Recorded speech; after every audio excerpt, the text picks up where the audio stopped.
haddii aad ka mid tahay dadka kafayga cabba ama shaha cabba ee ilkahoodu ay noqdeen casuusta ama madowga, taasi waxa ay sababi kartaa in ilkahaagu ay dhaawacmaan isla markaana ilko bolol ama suus uu kugu dhaco.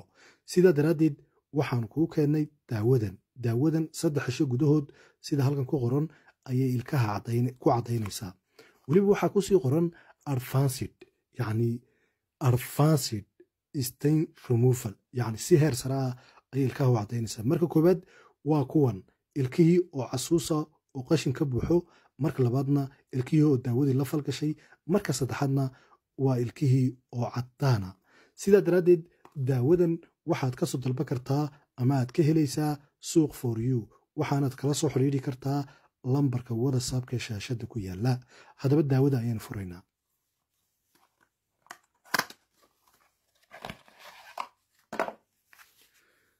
yaa salaam maasha allah, daawadu waa taas weeyaan. daawada aad isticmaalaysaa waa tan.